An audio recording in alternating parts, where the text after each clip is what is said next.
Всем доброго времени суток. В мире вовсю бушует пандемия коронавируса, которая, конечно, внесла кардинальные изменения в мои планы по колонизации и захвату Солнечной системы. Самым неприятным оказалось расстройство планов по огневым испытаниям ТТРД-2М, коих было сделано мной аж 2 экземпляра.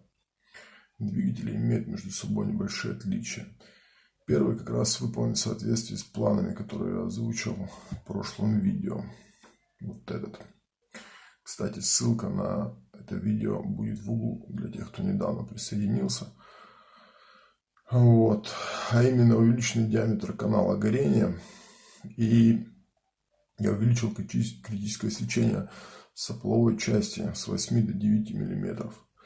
Ну, мы же помним, что прошлый двигатель, а именно ТРД-2, на последних огневых испытаниях, хоть и отработал он не так, как то было задумано, но после испытаний сохранил целостность корпуса.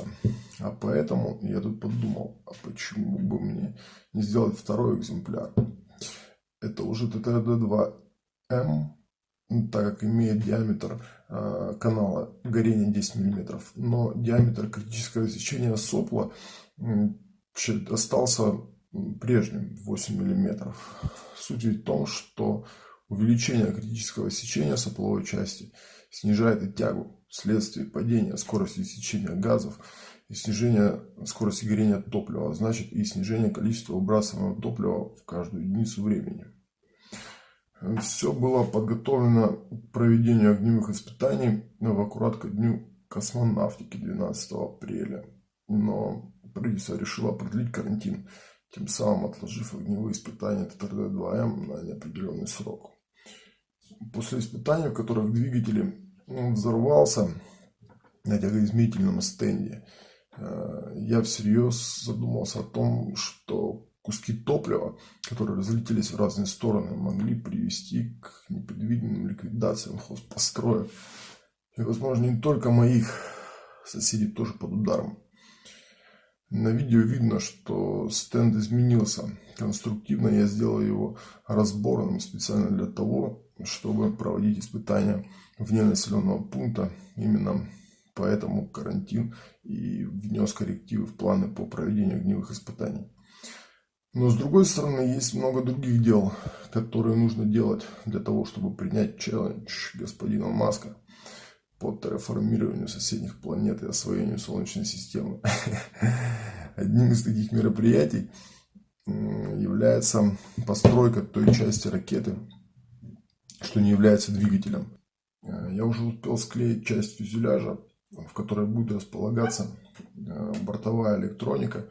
Теперь нужно доклеить внутренние ниши для укрепления электроники и батареи питания. Следующими на очереди пойдут часть для системы спасения, обтекатель и хвостовое оперение. Кстати, одну пробную часть оперения я уже сделал, мне понравилось, я думаю, будет 3 всего на фюзеляже. Что касается электроники, то тут тоже есть небольшие продвижения. Уже подружил микроконтроллер с памятью, получилась своего рода универсальная платформа.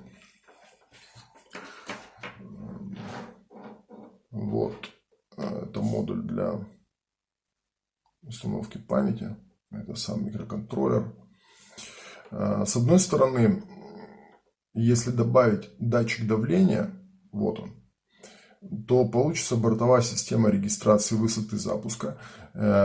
И от этого датчика планирую сделать срабатывание системы спасения недалеко от Земли, чтобы не унесло ветром ракету на большое расстояние, а поближе, где-нибудь там, может быть, за 100 метров, за 50 метров. С другой, если добавить генератор и конденсатор, то получится цифровой тягоизмерительный стенд, который позволит более точно рассчитывать запуски.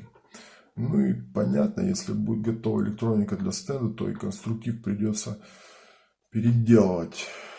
Такие вот планы на ближайшее время. Все эти планы и то, что делал до этого, и то, что еще предстоит делать, есть моя дорога к звездам. Надеюсь, пандемия и карантин скоро закончатся. И успешные испытания ТТРД-2М приведут основной фокус работы на саму ракету. Здоровья всем, до скорых встреч.